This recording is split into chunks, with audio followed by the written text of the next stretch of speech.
Yeah, and my goal here in the last bit of today is to just step even deeper into getting everything that is here for us, right? To say, okay, we've been in the master classes, we've had the conversations, we've watched and been a part of laser sessions, we've had one-on-one and sometimes group coaching sessions. We've been in this room together 3 times in different combinations. We've looked at a number of different topics. We've practiced a ton, right? Taking things back and trying things on.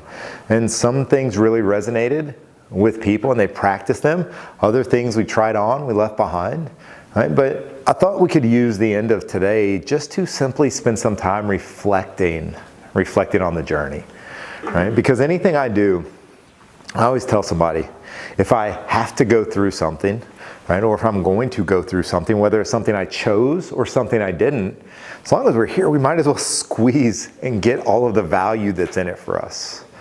A shout out to Sachin Sharma, who is a buddy of mine over in the UK.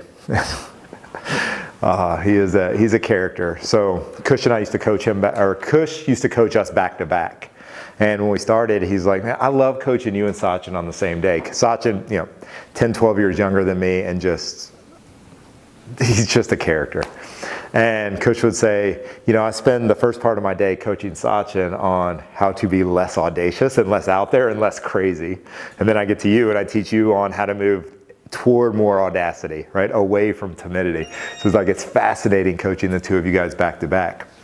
But we're talking about something one time, and Sachin, and this just always stayed with me, Sachin said, man, if we're gonna do it, he's like, I wanna get so much value out of that. He's like, I wanna get the kind of value that if you're holding an orange, you squeeze it so hard, you squeeze the dust out of it. I was like, how do you get dust out of an orange, right? It's like, so he wants to squeeze this thing for all that it is. And so I thought we could spend a few minutes just reflecting on our journey. And so the way I want to do this is invite you into just quiet reflection, right? You've got your notebooks, whether it is the workbook I provided, whether you've got your own notes, wherever it is, but I'm going to give us some time to just sit with this and be with a few questions. And as we think about our journeys, y'all have heard me say it, I've been saying it since weekend 1, that I love looking at things through the lens of the gain, right, rather than the gap. It is so common for us to look at the gap. The leader I want to be, the leader I see myself as I could be, the leader I hope to one day be, and just highlight all the things that we aren't. But I really want us to look at this through the gain. And so my first question is this. And be with this. So this isn't an exercise to rush through. We have time, I've scheduled time. Be with the question, sit with it, and identify what it is, think about what it is your answer to each is, and just capture it in whatever way feels right to you. There's no right or wrong way to do this. The first question is simply, who was I 6 months ago? Who was I 6 months ago? And who am I now? Who was I 6 months ago and who am I now? And then think about through the lens of leadership, right? So another way to say it, who was I as a leader 6 months ago and who am I as a leader now?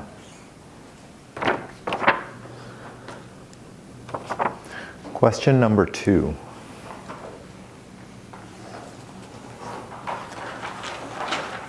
What has truly shifted in me that others would notice? Right? What has shifted in me that others would notice? And think about things that are tangible, observable evidence, right? What has shifted in me that others would notice? And the third and final question. Right? And now we're going to look forward. What does this change make possible in my leadership and my life going forward? What does this change make possible in my leadership and in my life going forward?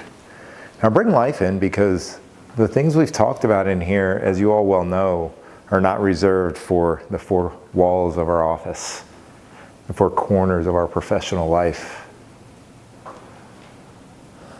So what does the change that you pointed to earlier make possible in your leadership and your life going forward? Now, in an attempt to harvest the most value out of these experiences, one of the things I think I've mentioned before that people ask me all the time, all right, you're doing the Institute and you've got this group program, so what do you like better, one-on-one coaching or group coaching? I always tell them there are facets of both that I absolutely love, right? And us getting to learn from each other is just such a massive part of a group experience, especially one where we're all as open and willing to share as we are. So as a way to take everything we've written, and there are two ways to see even more, to get even more in us. One is to share some of what our experience is with other people in the room, because I guarantee you may have pulled something out that they've just completely forgotten about, or that they can't see, and they're like, oh man, there's something there for me too. And us sharing our experience and creating it in the room, right? Creating through language is another way for what we're sharing to get deeper in us. So first it was in our heads, and then we wrote it, and now we're going to speak it, and we're also going to receive. And so the way I want to do that is I'm going to split us up into two groups. All right, so don't move yet, but count off by twos. 1, 2. 1. I got this one right. 2. 1, 2. 1, 2. 1, 2. 1, 2. And Jeanette's 1. I didn't hear. I'm 1. Yes. Yeah. She's like, what happened? 3. I didn't hear her. All right, so you have your review questions, and all I want us to do is simply walk through them. Share your experience. It doesn't have to be, you don't necessarily have to walk through all 3. I'm going to leave each group to kind of work through it by themselves, but I'm going to give us real time to do this and not rush it. So I'm going to give each group an hour. Right? I'm going to give each group an hour. Group 1, you're going to stay in this room. Group 2, you're going to use the boardroom downstairs. So you all familiar where that is? Just on the elevator. So you'll use that. I'm going to ask Mackenzie to drop a camera and a microphone in, because I'm really curious and interested in taking the learnings, and we may even figure out a way to pull them out. So even what's in the other group, if you didn't hear it, we can capture it after the fact and then share all of it, put it all together in a document or something and share it with the group. But I want this to be an invitation. I want this to be, a nice reflective opportunity for us to talk about our journey and be in our journey and experience it without being rushed. So again, I'm going to let you all kind of manage time between the groups, and we'll plan on being back in here. And even if you want to, take, so it's 3:24. We'll plan on being back in here at 4:30. And so even if you all say, let's end at 4:25 and bathroom, water, whatever it is, that's fine, or even 4:20. So I say group 2 downstairs, group 1 in here. We can rearrange this room however we need to. We'll go from there. I also asked ChatGPT, based on my interactions with it, how I've grown over the last, or how I've changed over the last 6 months. Kind of interesting what Chat came up with. Career focus. I was actively exploring. Now you've leaned in. Consulting identity. You were balancing whether to lean fully into consulting versus an executive role. You were juggling a lot of projects at once and often asked me to help you streamline, prioritize, or rewrite. Now you seem to have more clarity. That's interesting. Yeah. ChatGPT is crazy. I said, what would it be? How would you explain me or something? And it was almost extremely accurate. It was Yeah. weird.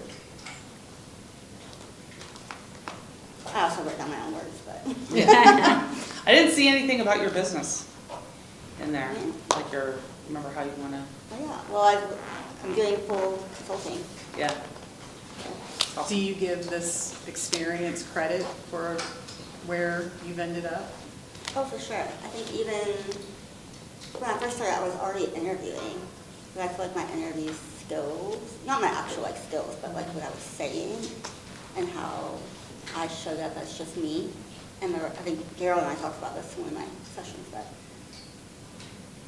you try to be whoever you think that person's looking for, or whoever that company's looking for, or the words in the job description. But then you don't really show up as yourself. So I think, yes, through this experience, I was more comfortable showing up as me. And like, if it doesn't work, if it's not a good fit, we're not going to be a good fit in 3 months. So let's just be me and find the best. That's a great insight. Yeah.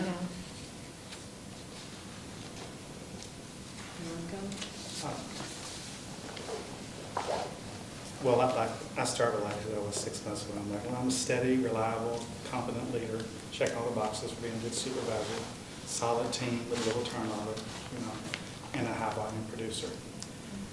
Where I feel like I've grown is that I feel like I now welcome bigger challenges instead of don't come with me. And then I feel like I'm a lot more intentional in being a better leader to the people I supervise and to being a better colleague.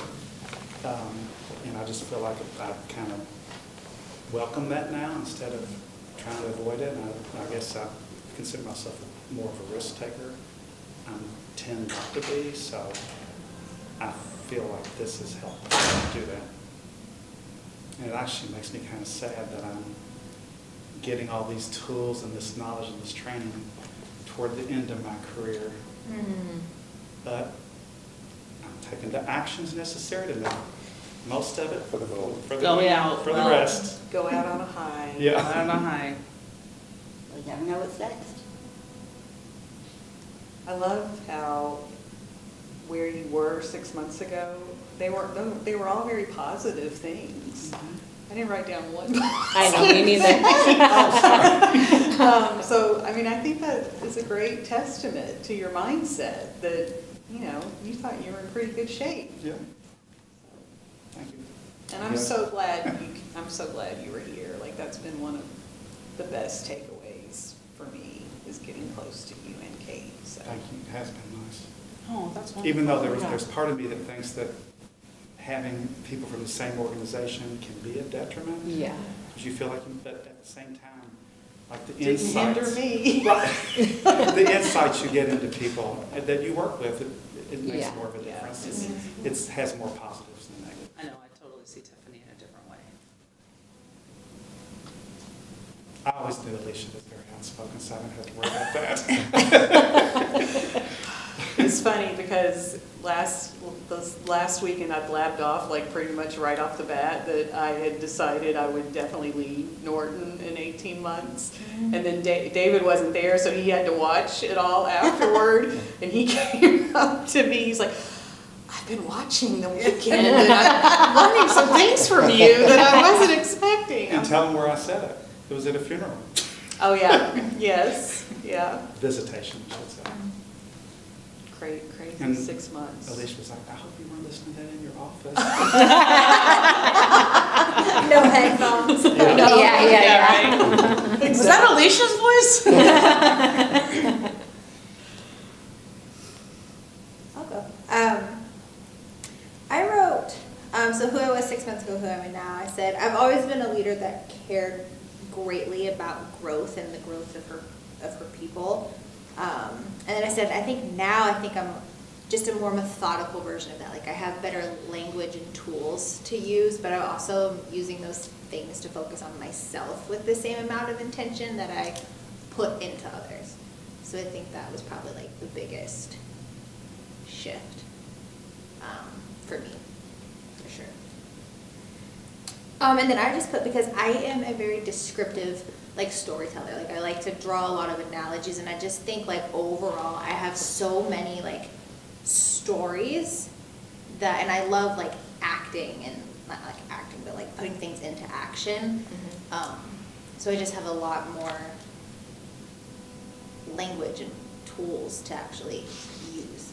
So I'm like I'm energized by it. I really have enjoyed a lot of it, a lot of the curriculum. Your acting skills were good too. Thanks. Oh, yes.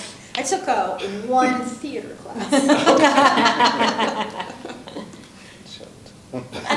Did you feel validated by a lot of what you learned? Like because I do think you just are inherently, you have leadership. Like you are, I mean, we all are, but I feel like you're so young and I think you're wise beyond your years for sure. I think I felt like I got a lot of like ahas of like, oh, that's what I should be saying. Because it's like, I feel like I got a lot of it and like I understood it a lot. So that's why I was like, I feel more methodical about it now. So then I feel like I have just better ways to say things instead of just being like, you gotta trust me on this. This is my gut on this. Like I actually have like more tangible ways.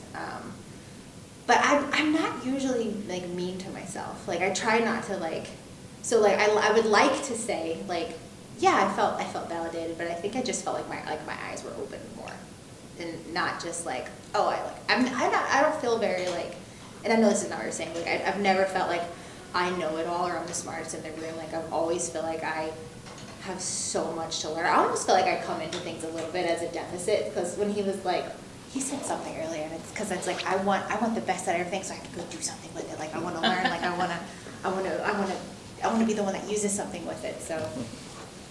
I don't know. I don't know if that answered it. Sometimes I like can't land the plane. You know what I'm saying? Hence, big fan of the language.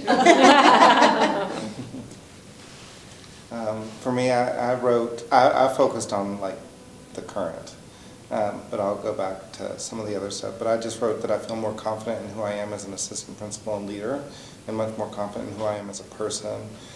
I don't need to continue doubting who I am to others or how they see me or my energy levels. I feel more free to be me and trust my intuitions.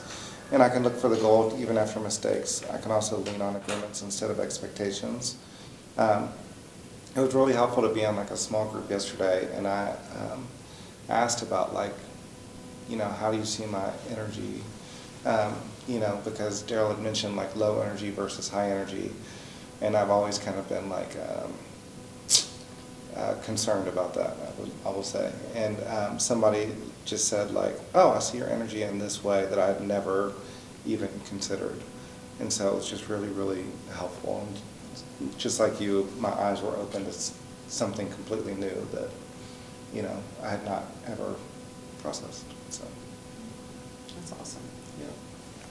I see you as a different person than I saw you in March.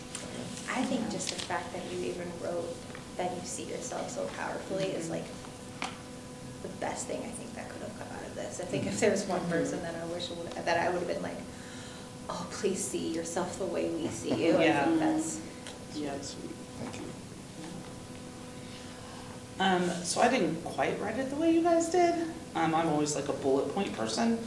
So I said I think of others' perspectives more before I act versus injecting my will or like right away. I'm finding a way to stand in my power. It's so powerful when you say that all the time. I share and bring others into neutral, and that really helps the conversation, like bring the temperature down. I don't feel like I'm a victim anymore. I feel like I'm more of a participant. And sweet sharing literally changed my life.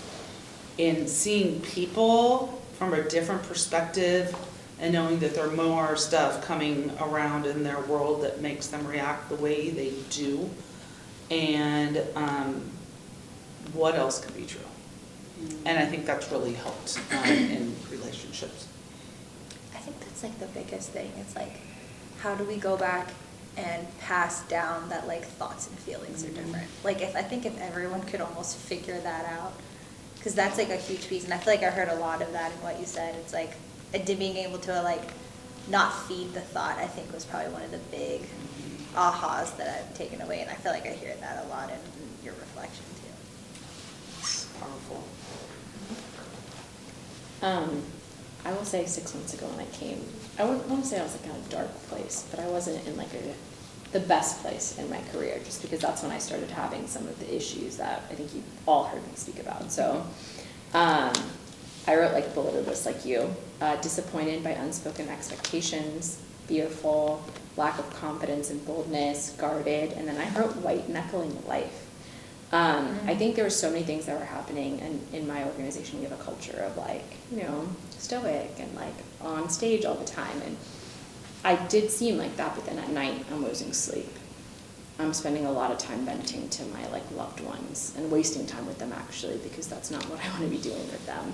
And so I just was giving so many like matchsticks and energy and all these things. And honestly, when I came in here, I was like, okay, I'm going to get all the tools and resources that I need to deal with these people in this situation and all of the things. And then I remember my boss, who gets coached by Daryl, I came back and I was like, oh yeah, now I know I'm the problem. Like I was joking with her of like, it's me. Like I need to shift my perspective. I need to figure out ways that it doesn't get to me. I need to change my mindset.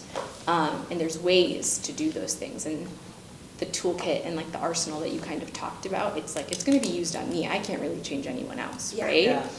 And so now I feel like I'm open, I'm bold, I'm self-reflective and aware, I'm confident, I'm neutral, less stressed, and I wrote free. And that's probably what this program has given me so much of. And also I'll say this, working in healthcare, you feel like a special snowflake, like no one knows what I'm going through in my industry. and I start hearing all these like, you know, leaders, and I'm like, oh, we're kind of like all in the same boat, and we have the same situation. It doesn't matter if it's a school or a synagogue. So Yeah, that really empowered me to be like, there are so many people walking in this life and walking in these shoes that I should lean on, I should find out about on. So this room has really changed, I feel like, my perspective in life. And you got a promotion. Yeah, in the midst of all of this. But yeah, that's what I've been learning. Well, I've learned a ton. I learned from you. Do you All of think the you. way that you grew helped you get that promotion, or you laughed? It's funny you say that, because some people would think that it's because I did this that I got it, like in a negative space. But I personally think I was on the way because I believe in investing in yourself and leadership and development and growth. And I think I was a little too self-critical. Like I would beat myself up. And this has showed me of like, okay, Brittany, on to the next opportunity. You're fine. You'll be okay. Okay? Like one bad presentation's not going to tank your career. And then part of it has been, okay, I'm self-reflective. Like even me coming into the room and telling Jamie of like, oh, like it's me. And knowing, I feel like that's helped my mindset, it's everything shifted.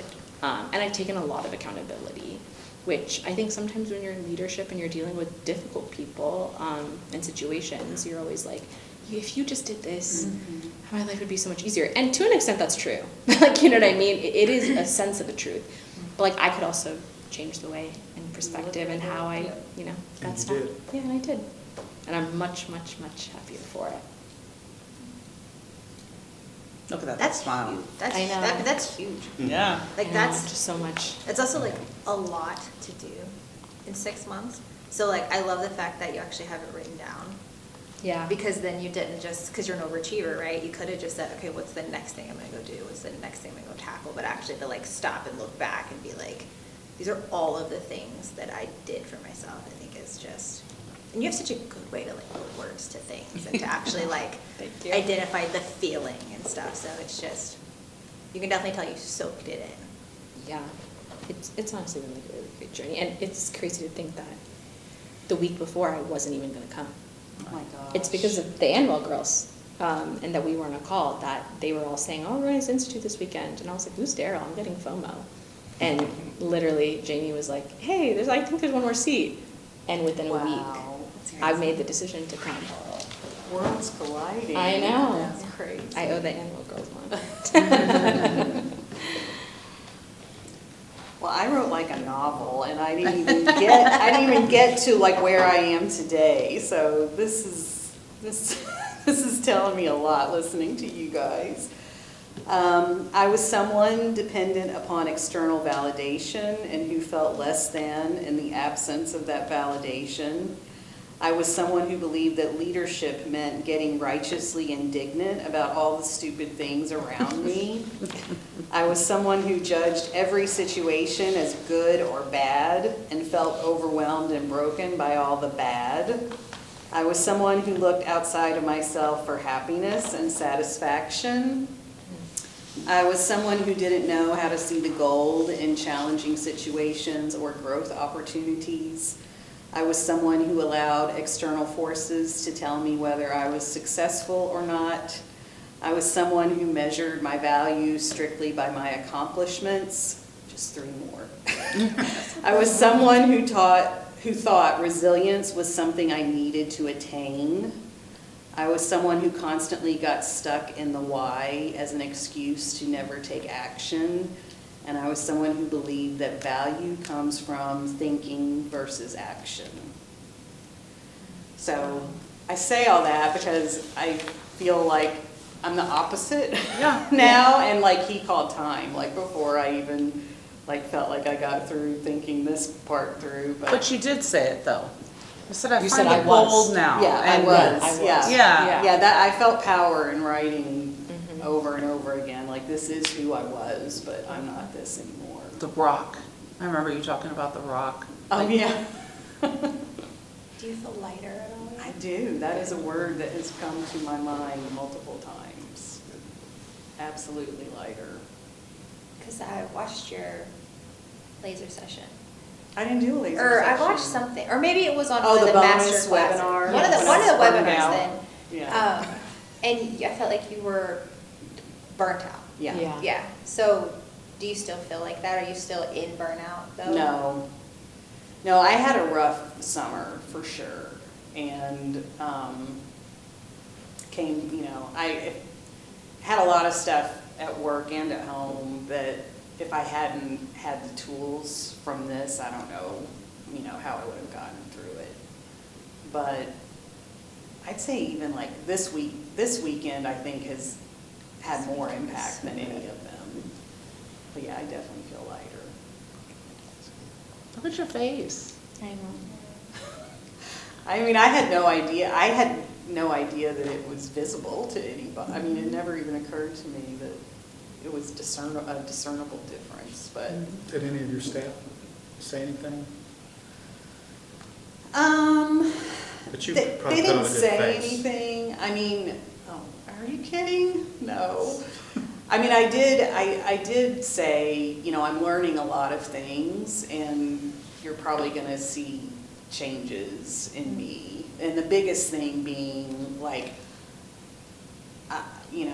we're a big phrase that I repeat all the time is don't fight with reality. Like, and don't try to fix things that are not ours to fix. It's just setting yourself up for constant frustration. So things I would used to be like, we're gonna get them to understand that this is not the way you, and so I was worried that people would be like, well, Alicia's just given up, Right. like Alicia doesn't care anymore. Yeah. But I hope that my actions show that that's not the case. I've never heard anyone say that, so. Thank you. And in the leadership meetings we had, you always seemed happy and ready to tackle anything in a positive way, so. This is just the next thing, exactly. Mm-hmm. That's with everybody in the room, though. Every person has brought so much. I sat here all day and wrote like 2-page double-spaced Times New Roman with MLA citations, basically. But like I wrote down like my reflection on like the past like 6 months, and I wrote about how I've gotten just so much out of this whole thing, just sitting here. Like I had no idea what I was coming into. Like Daryl invited me out here and was like, "Hey man, you're coming to do this, right?" I was like, "Let's do it. Why not?" But yeah, like I literally wrote that I had zero idea what was going on. I just wanted to come in, help, do whatever side tasks, take notes, learn a bit on the way. But I never thought that I would get so much out of just sitting in a room with such amazing people. Like every one of you guys I've had conversations with, and Jeanette especially, like I've sat down and had very personal conversations with. And it's just been such an amazing opportunity for my growth as a person. It's helped me develop my goals, and it's just been an amazing opportunity. It's thanks to all of you guys. You made this experience for yourselves and everybody else here. It's been amazing. Thank you guys. We love you, and I'm your new godmother. Whether you like it or not. All right, I'll accept it.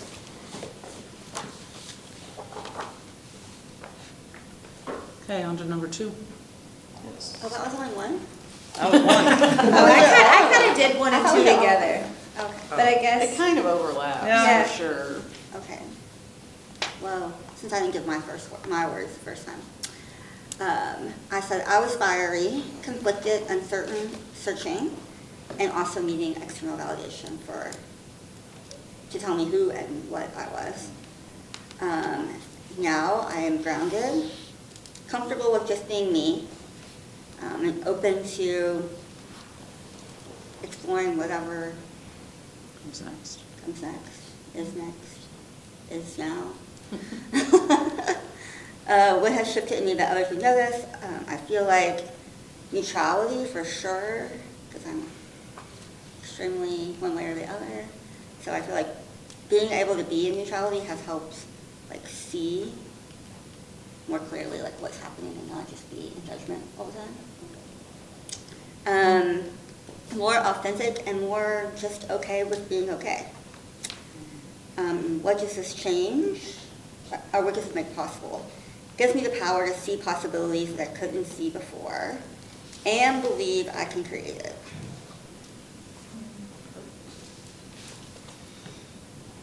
Belief, that's great, that's a great power. Little Ted Lasso. Yeah. Can't wait till it comes back on. Next. I'm staring at you. Okay, I'll say food, my teeth. This is question number 2, right, or response to Yeah. number 2. The neutrality, I know that lots of people have embraced that, and I certainly have, because I think I've mentioned many times that I work with the same people for many, many years. So with that comes comfort and feeling like a freedom to say whatever I want to say, maybe overstating things and leading them. And so I'm just dedicated to being a better listener, especially to those people. And I can tell that it's already working. Like they're telling me more. So I love that part. This is partly because of my boss told me I needed to be more hands-off. So I've also learned in doing that, I have to speak up and say no when she continues to ask me to do things that are not really my job. Oh, nice. Not that you want to say it's not my job, but there are other people on our team that can do that. But I'm kind of a quick responder, and she knows if she reaches out to me, I'll make Dependable. somebody do it if I don't do it myself. So I also think that I've been very much more open to trying new things because I've gotten rid of the fear of failure. So it's like, that's very, someone said it, like very free to do that. And I think that people have noticed that. So, and then the other thing is that the people I report would say that I'm leaning more into them to be better leaders themselves. I think I've told you I've shared some of Daryl's Monday challenges with them and asked for their feedback on it. So it's been very helpful. That's great. Are you lighter? Do you feel better? Yeah. Yes. We've got a traffic manager out right now on leave, so I'm Yeah. I get it, yeah. yeah. Mostly. But I'm able to separate that and think more in generality.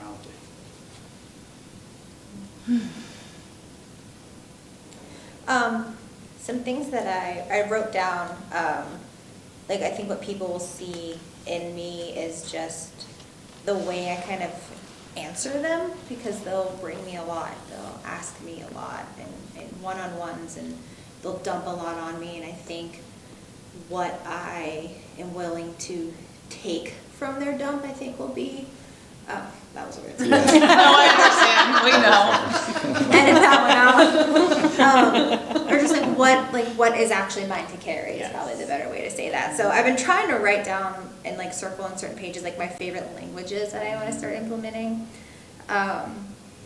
And I have one employee in particular who literally had told me she feels stuck. So there was like this whole action and trying to get that through to her. I just have so many new things, and I got so inspired on like some of these pages of like, these are very specific sentences I want to say to this person, and something I want to implement with that person, or this one's for me, and like a lot, I mean honestly, because it's like a whole weekend of things for me. But it's like all things I can say to not answer it for people, to kind of help them get on their own journey, like kind of answering it for themselves. So I think that's kind of the biggest thing, is tools to help them get there too. You don't have to do it for them, but you're gonna give them the tools to get there.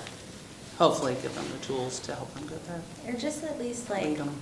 because one of the girls in one of our last one-on-ones, Robin, she was like, I feel stuck. She was like, one of her colleagues, her best friend, got a promotion over her basically. So she's kind of in that realm, and it's just not a fun place to be. And there's something I can really do to get someone unstuck. They got to get there themselves. So it's like a lot of this like self-work is like, I want to show her a lot of this, because it's like nobody can really get you unstuck.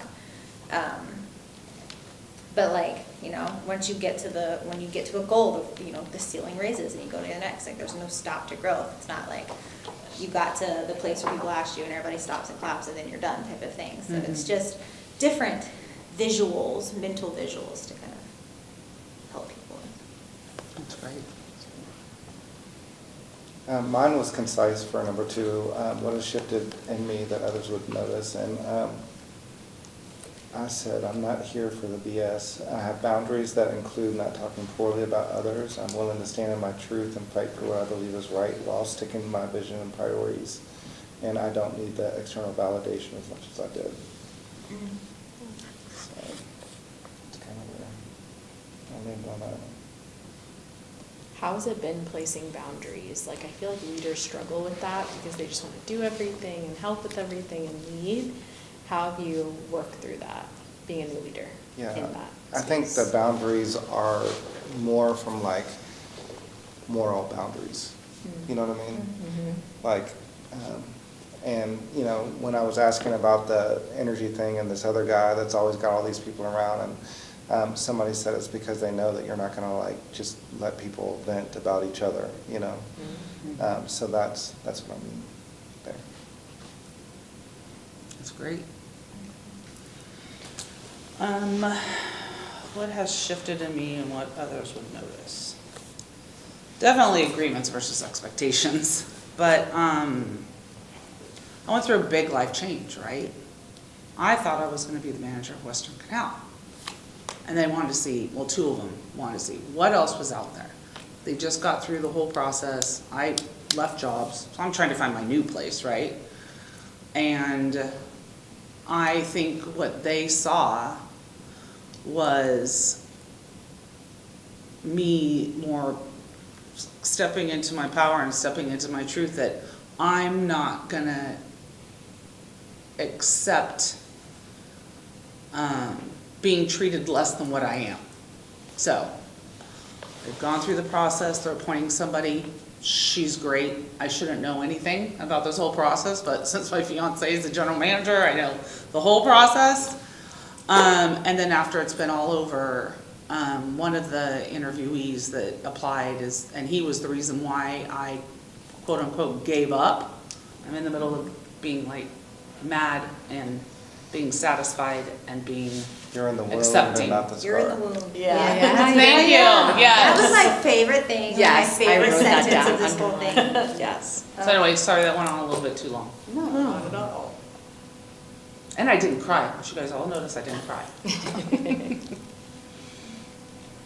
What I wrote has shifted in me that others would notice. I would definitely say the distinction of pleasing versus serving. I think I've talked a lot about standing in my power and wanting people to like me, being a leader and making changes, but I think part of what's shifted is I've accepted my role as a change manager. I know there's going to be a natural tension that I'm going to always have to carry, and I really accepted my mindset around that. And then I remember after the first weekend, I talked to my leader about pleasing versus serving, and I was like, yeah, I think that's the distinction that really stuck out to me, and I'm pleasing way more than serving the org. Like, I'm trying to people please versus serve the mission, the org, what you've asked me to do. And she said, yeah, and even when you're pleasing, they still don't like what you have to say. And we and we laughed, and I was like, you're right. Why bother? Why bother? I don't feel good about it. The other person I'm trying to please doesn't feel good about it. And so that's when I really stood in my power. And I think I talked yesterday about it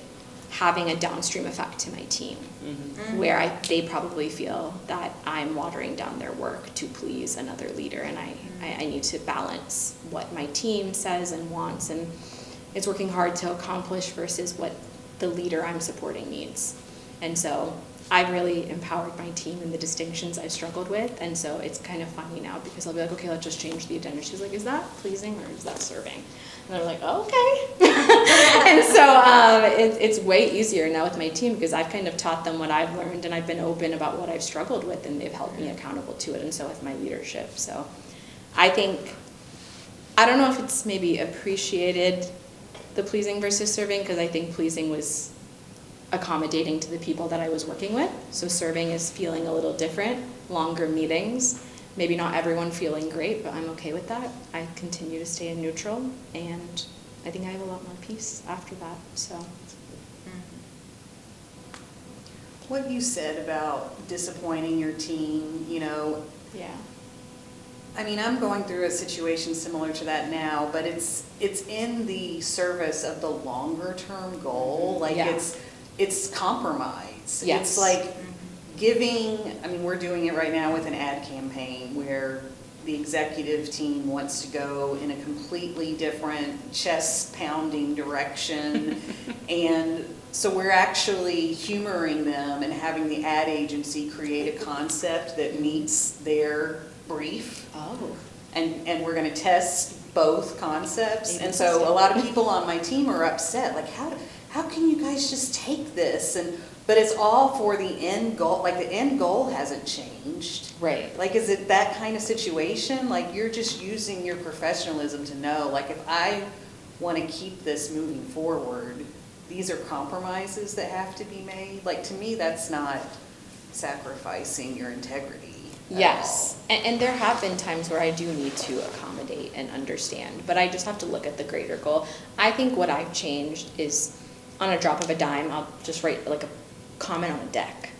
Change this, do this, I'll meet with the leader, we'll have to pivot. I will actually sit down with my team, meet with them. I'm intentional about what has to change, why it has to change. And when they push back a little, I will be like, I've made it very clear what I think could happen if we go down this route.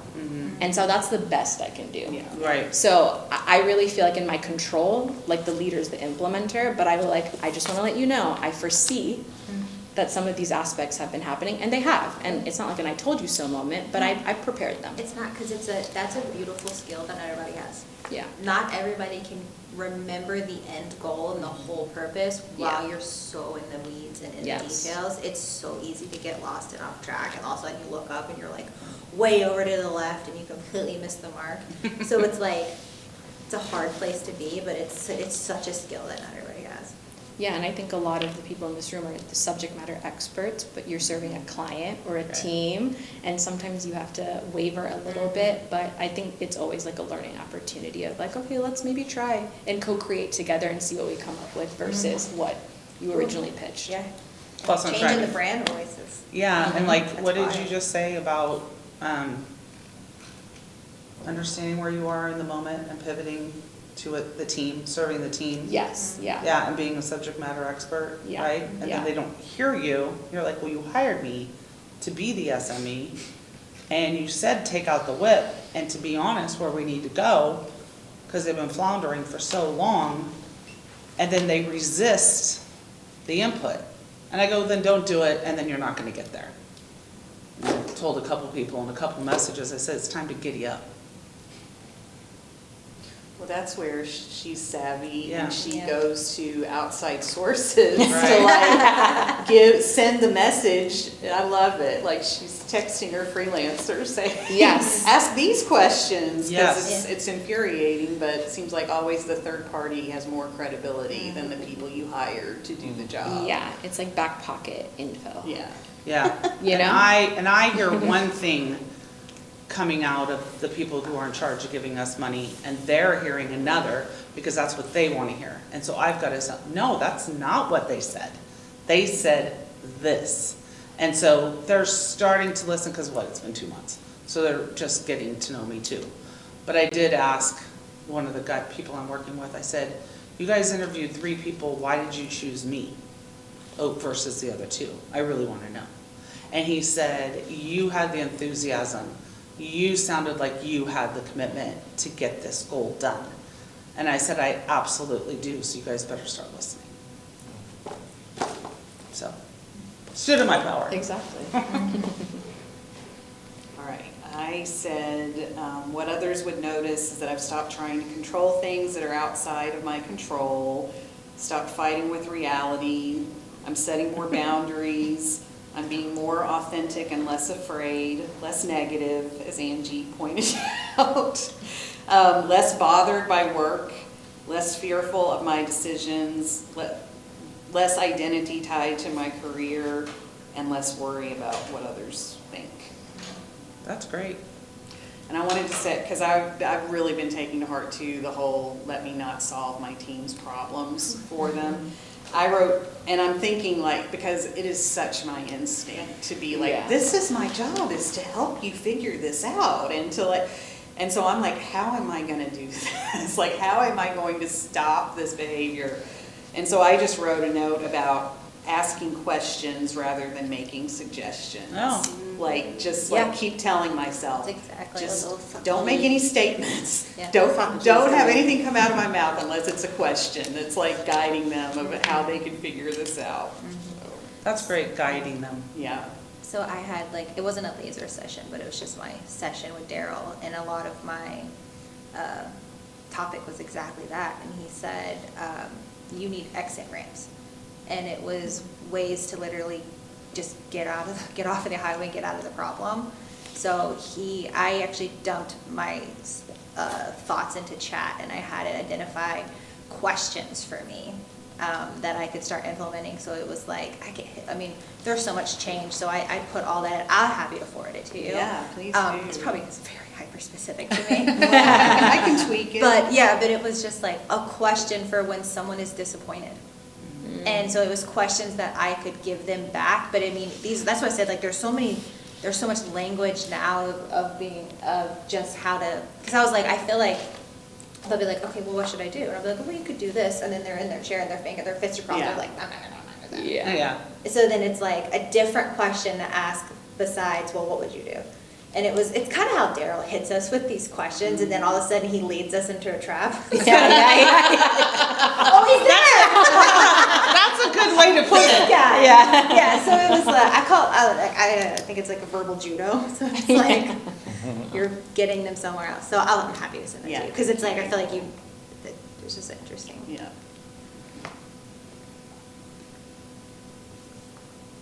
Oh, we have.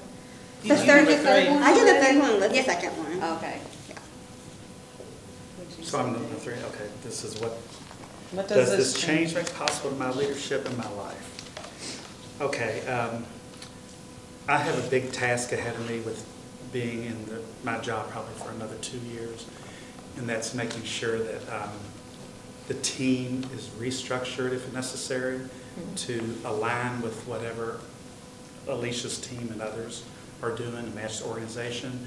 I've got to find the right leaders or train them to step up to do the different kinds of things that, I've been there 25 years. I'm relied on to do things that probably I shouldn't do. In this part of what I've said before, I've said yes to too many things and needed to say no so I could stay focused on, like Alicia's over there talking about the ad campaign. I'm the creative services director. I should be doing the ad campaign. Instead, I'm doing the budget. So, so I have to. You win. Amen. She didn't take that away. It was before she. But anyway, so I want to make sure that I write those things before I leave, though. And first I thought I was going to do it by myself. But then I thought, no, I need to bring these leaders into Co-create. Yeah. co-create. So that is my biggest thing to work on at work. But in life, it's like, okay, I have the most challenging leadership thing of all. What am I going to do for the rest of my life in 2 years after Norton Healthcare? Yeah. So one of the ways I'm starting is next week I'm going to Palm Beach for 3 days by myself, and I'm going to sit there and just reflect. A solo vacation. Oh, that's awesome. That's amazing. Yep. Jealous. So you have a 2-year plan pretty much, right?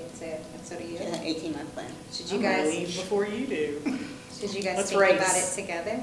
Like, Do could we- you, like, almost co-create what your departments could look like if neither of you were there? Well, they've already kind of, Restructure? Yeah. Morph? 2 But I'm years. happy- 2 I'm years, that's a happy whole nother to- more. Do they know you're leaving in 18 months? No. Oh, okay. well, and one of the visions that I had prior to this was even making the creative service department more of a production department, like for patient education material, because when they shifted to focus more on marketing, and so less of these patient education, but they are very important materials and Right. branded. So part of that will be, how do we restructure so we're more of have like an editorial function as well, and just not just creative. Yeah, kudos to you, because I feel like succession planning is very hard. You can do it right or you can do it wrong. Yeah, and I think it's amazing that you're bringing your team in, because I think like you're obviously this me. You said like sometimes when things come, they'll just take care of it, but like being really intentional with your team over the next 2 years to create and build them up. And I know that's going to take a lot of time and effort, but it's always worth it. Thank you. I thought about that. I really was prepared to leave if I had to, tell Renee, if I didn't like my new leader. What was the one bad day plan? One bad day plan. Right, that's right. I told you that. No, but it's been great. So, That's why I need to win the lottery. That's the one good day. Okay, so what does this make possible for me moving forward? I think the biggest blind spot, honestly, that was revealed for me is when we made one of the list up here of, what was the page right before, I don't remember what it was. And the way Daryl had interpreted what I said, he wrote rest and recovery, and until that moment, I actually didn't realize why I was tired until he wrote the word recovery down. Yeah. And I was like, I'm not recovering. It's like, I know that, but I don't realize when I stopped doing that. So I wrote down just like actually taking the time for the recovery part. It's just gonna trickle, not even, because it's like I actually never stopped doing my work. I just stopped doing a bunch of other stuff. So I think just making sure I actually have work-life balance and actually realizing like what that means, I think is just really what I'm gonna take moving forward, is just actually realizing the blind spots and what you actually quit stopping and what you won't quit stop, like what you won't stop whenever that kind of happens again. Yeah, I realized a lot of, that I had a lot of blind spots, just like looking in the mirror, a lot of blind spots too during this process. So I wrote, I'm finding power and authenticity, just being me. This will allow me to stop second guessing who I am or how I show up. And one thing that I really want to do, I was telling Kate, I really want to like find joy for myself. I feel like I'm like constantly giving to my kids or my wife or my school or everybody else but myself. And so I really want to figure out like sleep. I want to play pickleball. I want to finish that book, you know, like, so just, you know, focus on like my vision for myself, I think is important. It And makes that's such why a you have to be my difference. accountability partner, and make sure I get my paper done. Yeah, yes. Sorry. What Do were you gonna say feel like something? that's something that you shifted in the last 6 months? Oh, for putting sure. yourself I first? probably went a little too far. To find joy for yourself? Yes. Yeah, I did my first solo vacation. I remember you I talking play about golf on Tuesday mornings. That's amazing. I carved out Wednesday night as tennis and wine and dinner on the patio with my girlfriends. Thursday afternoon, I played mahjong. Nice. Can I ask you a question? Was the solo vacation the thing you did first? Because I remember you talking about I that remember like that too, very yeah. early, and I feel like, was that the catalyst to It getting was- more of that? Yeah, it was kind of like, well, I was kind of already doing some things, but it was the catalyst for kind of creating structure around. Yeah. I was like, oh, I need more of I that. need more of that. Yeah. That's awesome. Yeah, that is amazing. And it's so empowering. Yeah, because like, what if you hit pickleball? What are you gonna do? I love pickleball. Okay. Oh, okay. What if you get a pickleball injury? You know? Oh, I have a bad, yeah, let's not speak that into the. But like, yeah, Ma'am. make sure you got a list of joy. Yeah. So don't, Multiple things. sub in that Yeah. joy. Daryl introduced me to a new show Okay, good. Yeah. that I'm enjoying as well. So. Which one? AP Bio. Oh. I don't have time for that. I don't have time for anything like that. I'm trying to sleep more, like you said. Yeah. I'll make it short so everybody has a chance. Make possible in our life, 2 things. Making a commitment to myself to make a positive impact on everything and do whatever that may be. I don't know, whatever it is in the moment. And then my relationship has changed with my 2 boys, the oldest and the youngest, and taking a step back and let them find their way without judgment. And then I just wrote in a note, I was thinking of my brother's birthday when me and my sisters surprised him. And he might have been drinking too much and he was just going off on my sister's daughter. And I said, Rob, it's not your life. And the things he was criticizing, I said, that isn't between you and her. It's between mom and dad or her and her brother. And I said, I said it to all of them. We all need to stop judging and we need to be more supportive of each other. And if this family is going to stay together, it's upon us 4 siblings to be a strong unit for that. And so that's what I want to do more of instead of leaning into the pile-on kind of thing, because our family is so judgy, it's not even funny. You know, my kid's better than your kid, my kids don't do this. I'm thinking, Rob, just wait till your kids get older, we're all going to find these challenges. So I'm just always trying to find the joy, the gold, the neutrality, and try to model that. I think for me, what I would say that the change has made is like, I see everything as an opportunity to create now. That was like one of the first weekends we learned. And so now, like, with being neutral, still at times things can be frustrating or didn't go the way you planned. I'm like, okay, this is an opportunity. We can do a swap. We have another opportunity to fix this. Like, it'll be okay. And I'm very lucky I'm in an environment that we're able to do so. But now I just look at the opportunity in things versus being like, that was a bad go live, or that was not the best presentation, or I could have done better. I'm trying to look at the opportunity in everything. And then I would also say that this was like probably the first time that I've really invested in myself. I would honestly even say like my master's was maybe forced by my parents. This is the first time that it was like my decision. I had a decision to make. I had a choice to make. I was like, I want to make the choice. I want to make the leap. Like, there's never going to be the best time to fly to Kentucky 3 times in 6 months. I'm so glad I did, right? And so now I'm really trying to be a champion of investing in yourself. Like, I'm telling my team, like, I didn't know what to expect, but I'm so glad I went and did it. And it's been raw and at times tough to reflect. And, you know, there's been a lot of ups and downs in my journey. But I think it's so important to invest in yourself, and I really want to encourage like others to do so because I think it's so powerful and impactful. That's great. These changes for me make it possible for me to realize and live in my greatness, and it's made me possible for me to bring my whole self to whatever I do and be my best self for my family and team.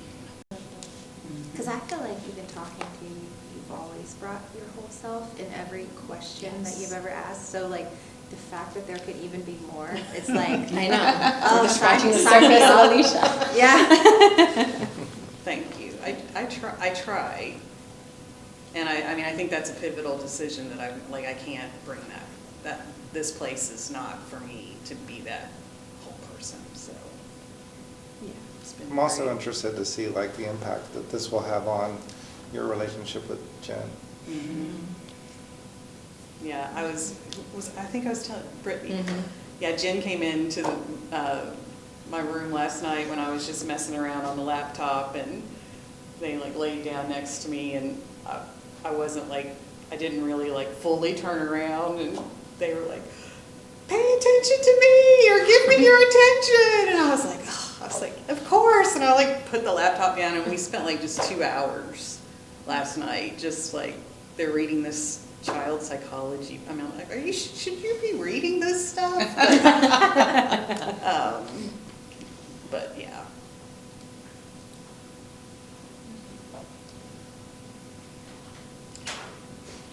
Okay, so now that it's over, I know he's walked out and he's gonna like say gonna go. something. How do we cultivate, it has nothing to do with you. How do we cultivate supporting each other? Because you know, any of these instances, they tend to just like, they fade over time, right? I've made some very important connections. And I think, I know, not think, I'm gonna miss it. Like, I'm gonna, the camaraderie where we're all at, we're all trying to grow, we're all trying to support people in our lives, but I still feel like this has helped us, you know? Does the network stay active? know, I that guess was- we could ask that it does.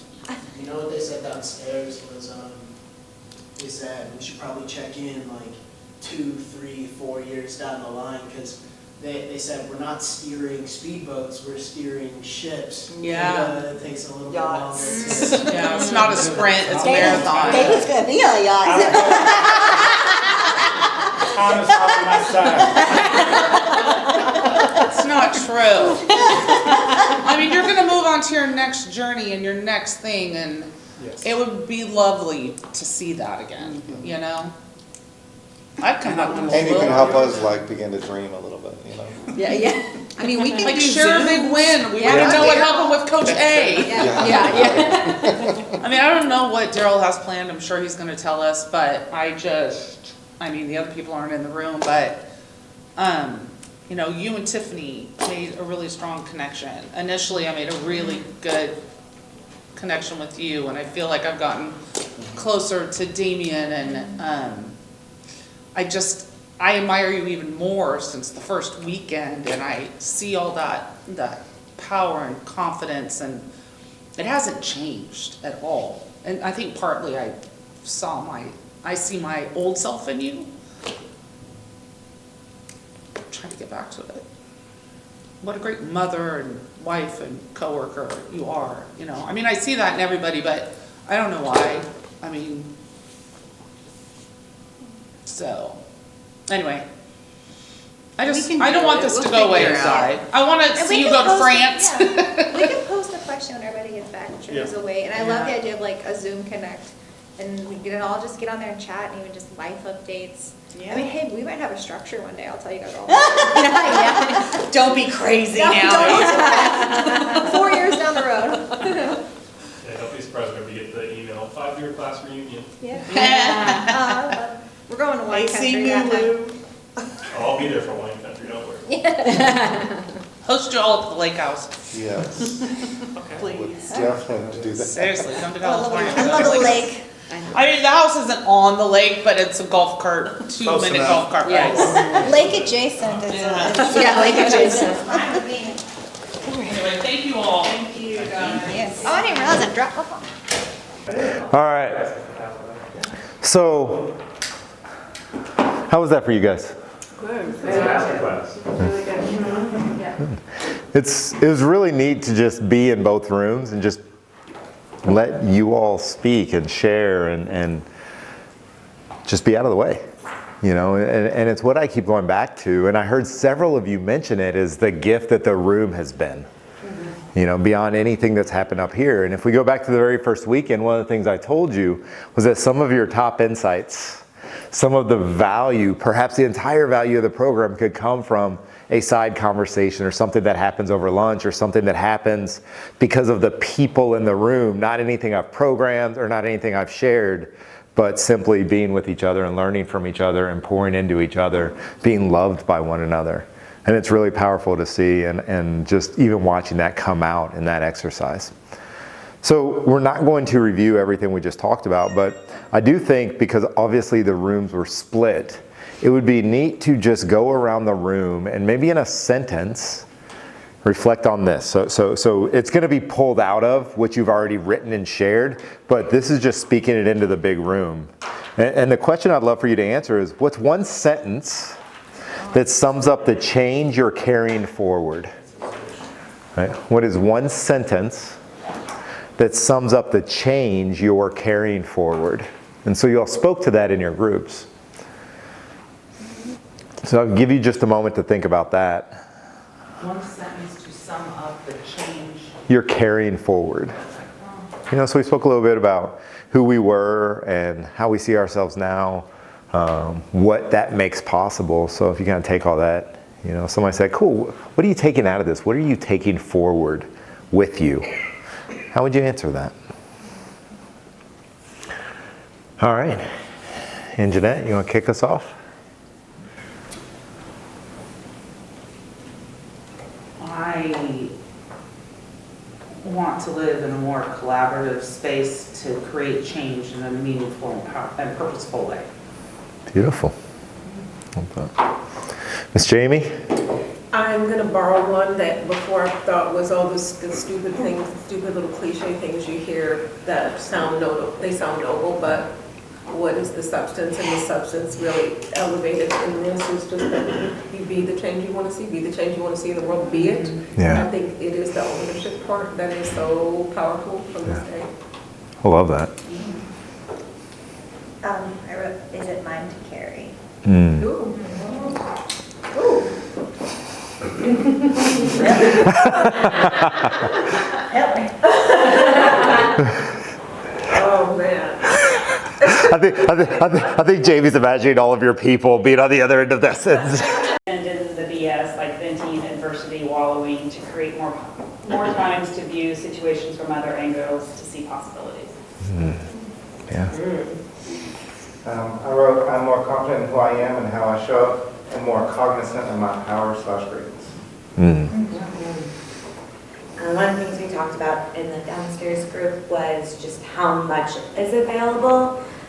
So the importance of leading self as the foundation for authentically leading others and harvesting from the tools given as they fit the situation. Mm. Yeah. I love that you use the word harvesting. Yeah. Downstairs in terms of like some things are ready now, then some things will be ripe later, some things are for a different season. Yeah. I thought for sure you could have referenced a peach, but you didn't, so. I wrote, embrace every situation as an opportunity to create and to invest in myself and others. So I wrote, I am and have always been a leader, and with my forward-thinking approach and also the tools available, my opportunities to positively impact my organization, my family, and community are limitless because I'm standing in my power. That's amazing. I love that.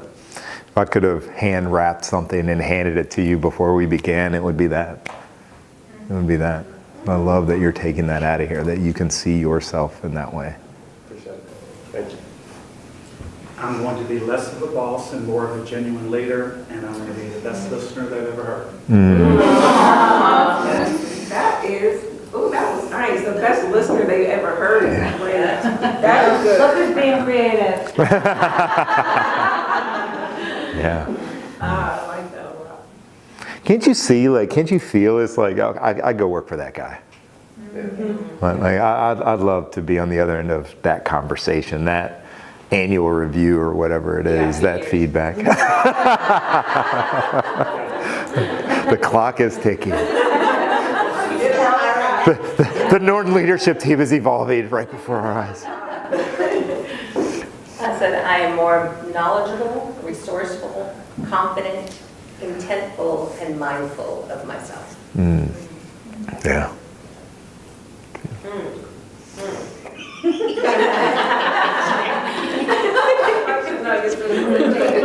Can't you see, like, if you were a DJ, Jamie would be your best friend. You're like, I just want all the sounds, like.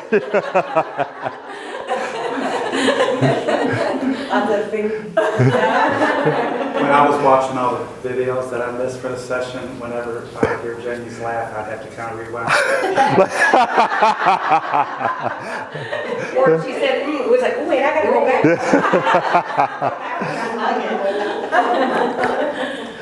And here you are thinking, your sounds come with meaning. People are like, wait, what? Perk up, listening jumps a bit. I wrote, I have the power and community to live in the okay, see the possibility, and create the wow. I love that. Yeah. And I hope that community doesn't end here, right? And I don't care if we haven't reached out to a single person over these 6 months. I hope that has nothing to do with you've seen an opportunity, you've seen somebody that can pour into your journey or speak to a situation you're in. Right? The same way Damien said, I'd love to hear from Kate or from Tiffany. Well, you know what he can do tomorrow when a situation comes up? He can reach out to Kate or Tiffany, Why did that feel impossible? It's like they disappeared. Yeah, I know.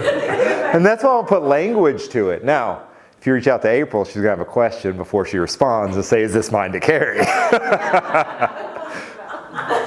But, you've created relationships with just incredible leaders, and there's no context needed. There's nothing we have to figure out, right? You just know that someone's going to show up to that conversation from a non-judgmental place, right? Wanting to pour into you the same way they have over these 6 months.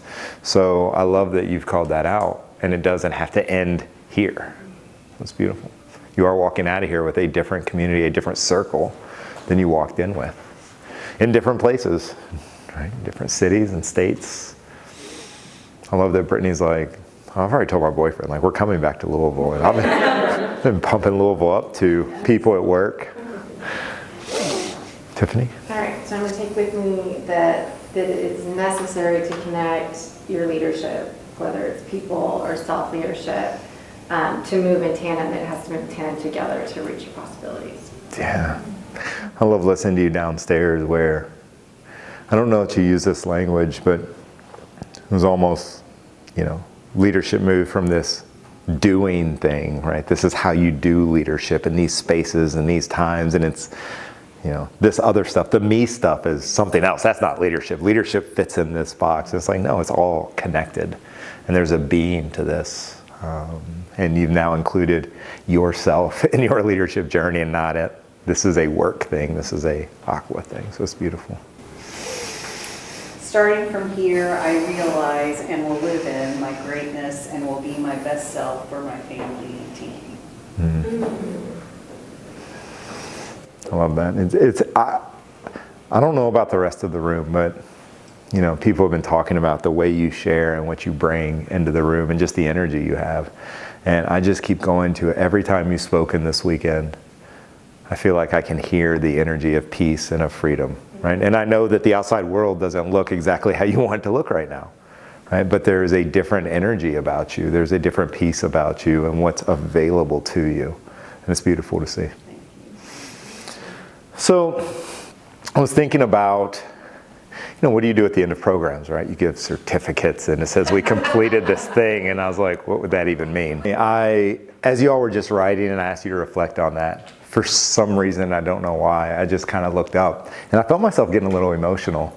And it wasn't even any specific moment or anything about what we've done or the program or the journey we've been on. The thought that showed up for me was, I wonder if I'll ever be in this room again. And to say, who knows if it's going to be here or somewhere else or whatever it is. And it's funny that thought, I'm literally looking at these retractable blinds, and that thought evokes something in me. And the next thought that came in is, of course I'll never be in this room again, because this group of people will never be together like this again. You all are, you all are the first. You all are something. You all are the living embodiment of an idea. And much like your journeys, I can really easily look back on my journey and say, if somebody would have said, we're going to be having the conversations that we've had and taking on the things we've been taking on and finding value in the things and the topics that we found value in. If you had told me that 2 or 3 years ago, I'd be like, nah. Jacob said, at one point, he said, this is during lunch, he said, Daryl, he said, I came into this thing and I was doing it, and he said, I didn't even really think coaching was a real thing. And he said, it's been really, he said, but I can feel it, I can see the changes in the people in the room. I can see the shifts in the people in the room. So what am I taking away? I'm taking and carrying forward that the work I do makes a difference. That there's impact on the other side of this, and that helping people tap into things that I don't think is talked about enough in leadership. I've talked about, my mission is to shift the way we think about leadership and who we're being as leaders. And I think it's common for people to think of and see leadership as a doing thing, as a telling people what to do, of making sure that all the places and the people are doing the right things at the right times to create the results. And that we don't spend enough time waking people up to who they really are, helping them see themselves and what they're capable of deeper. We don't slow down and really develop who we're being as leaders. It's kind of a byproduct of just the work. I'm going to keep doing the work and my development will somehow pour out of that. And I just think we can be intentional, more intentional about it. And so the gift, what you all have given to me, I think I've shared this with you before, but when I first started coaching, there was a story that felt real to me. And I think you all would laugh if you went back and you got a glimpse into how I used to talk about coaching, how I used to sell coaching. Because some of the things we did here, and obviously it's evolved over the years, but I've always believed there was a value in talking about the being and talking about, in the people part of leadership. But I didn't think, and this was my language, real business people cared. You know, so I would go around and I had this belief, and I used to actually brag about it. Well, sell the people what they want. Okay, cool, coaching can do this, this, and this. And then sprinkle in a little bit of the stuff when they're not looking along the way and hope they find value in it. And this journey has shown me that there's a signal, there's a frequency in the way I see the world and the things that I want to bring forward and the things I want to give voice to and allow other people to give voice to. And some leaders will be drawn to it and some won't. But the more authentic that is, the more fun I have, and the more impactful it is to people who are drawn to that signal. And the people that aren't interested just aren't interested, and that's great. There are other signals for them elsewhere, but the things I see value in, right, watching you all find value and watching you all share the way it's impacted conversations and the way it's impacted your own peace and sanity and dealing with our people and our things and our challenges and our changes. It's just really woken me up in a new way to, there's value here. And because of that, because I can see the way you all showed up has helped me see me in a bigger and deeper way. As Alok, one of my mentors, said, quit mucking up your signal. You know, he said, you're tuned. He said, God tuned you with a signal and he's given you a gift and something to bring to the world. And you're so busy trying to be everything for other people that you keep mucking with the signal. And then the people who were also wired to receive your signal can't find you because you're nowhere on the tune because you messed with it. So he said, quit mucking up your signal. He said, find your signal, be true to your signal, and then amplify it. And so I'm walking out of here really thankful that you all have held up a massive mirror to me, that the conversations we've had in here, the creativity, the creating something from nothing, just brought real value, and value that is going to impact not only you guys, but people I'll never meet. You know, and not just at work, but also at home, that my unwillingness, my stubbornness to not separate who we are professionally from who we are personally, like, there's receptivity to that, right? And we're all saying, yeah, maybe that line is a lot blurrier than I once thought. So that's what I'm taking out of here, is just that I'm up to something, the games I'm playing matter, and that there are people out there who are a hell of a lot of fun to play them with. Agreed. Do you know when the second class will be? So We can talk it up to everybody? Yeah, so I will certainly let you all know. It'll probably be around the same, no time soon. I'm gonna exhale. Somebody asked, I think somebody said, are you gonna do this twice a year? I'm like, no, we'll do it once a year. But it'll probably kick off sometime February, March, April, and then run kind of the similar kind of time frame next year. Can I ask you to set up a LinkedIn profile for your Leadership Institute? Yeah. So that we can put it on as a badge that we've completed this, and we can be a channel for people to know, and we can talk about it and refer to it. Yes. Thank you. Will you make a note of that? Thank you for that. Thank you for that. And to that end, speaking of badges, I wanted to do something I was asking myself, okay, I'm not into certificates. I'm not into, like, nobody's gonna hang a certificate on their wall. I wouldn't. So what would I do? And I wanted to give you something to remind you of this journey, something to remind you of the people, remind you of the growth, remind you of the way you came in and the way you're going out. To maybe bring you back to some of the principles and some of the ideas that we've talked about, to the ideas of whether it's neutrality or whether it's the 12 disciplines of leadership, or whether it's something you're talking about, you know, agreements versus expectations, or serving versus pleasing, right? But what are some of the things that we talked about that were valuable? And the answer is going to be different for everybody. So I had these made up, and I love the idea of us being able to keep these, right? Whether privately or publicly, but it is something that we're able to hold in our hands. It's something tangible. It's something real. It's something that can, again, you talk about ontological access points, right? It's something I can pick up and just think about, okay, how do I want to show up to this one-on-one?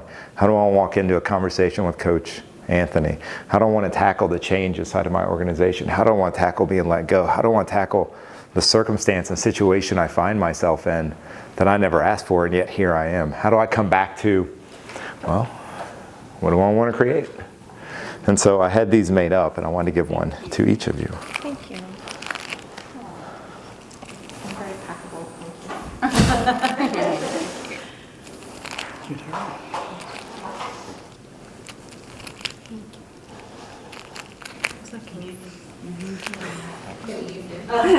That's right.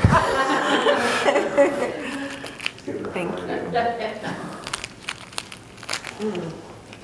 Oh, look at that.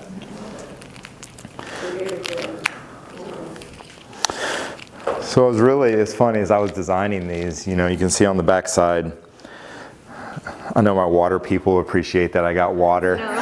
Louisville's waterfront into this. And I thought about some of the words that embodied some of what I've seen and what I've taken away, right? Awareness, right? We always talk about awareness is the work. We've talked about the difference between intention and the power of commitment, right? And this idea of courage, you know, what does it look like to be courageous in our leadership? And then of creation. You know, I'm always challenging, what do we want to create next? And then on the front, I remember I was working on the design and I got the proof, and it said SCG leadership at the top, and then it had kind of what was in the middle, and I was like, well, I don't need that on there twice. And I sat, that's probably the hardest part for me. I was like, what is something that would serve as an invitation, as a challenge? And simply that quiet invitation to create again. It doesn't matter what just happened. It doesn't matter what went wrong. It doesn't matter what I wish was different. It doesn't matter even if I feel like it or not. It's just in this moment, what is available to me right now? And it's always simply to create again. And so with that, I invite you to turn to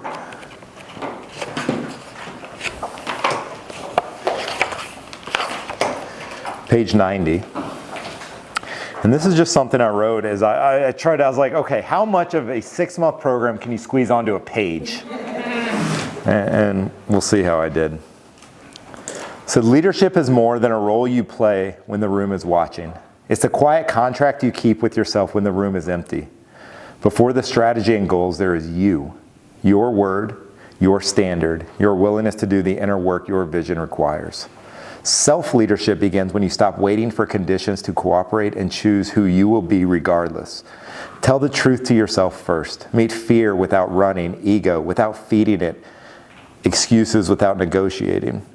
Keep promises no one else will ever know you made. When you own that, you stop pushing people and start inviting them into the wake of a life and a future already moving. Results follow identity. Culture follows example. Trust follows consistency.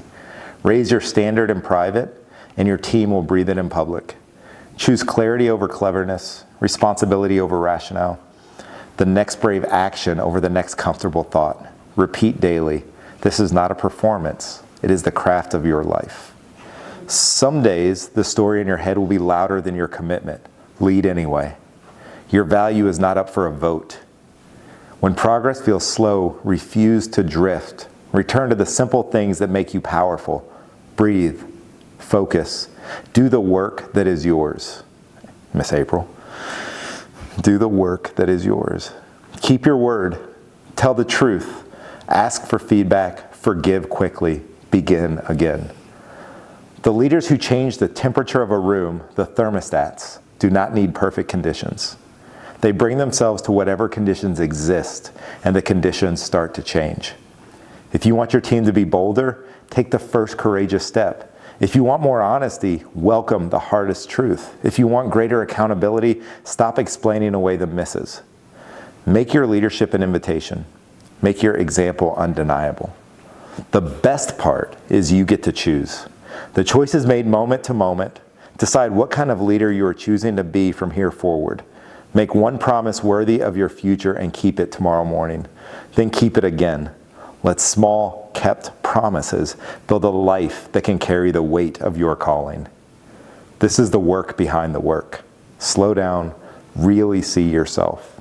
Think clearly, lead yourself deliberately, create yourself intentionally. Choose.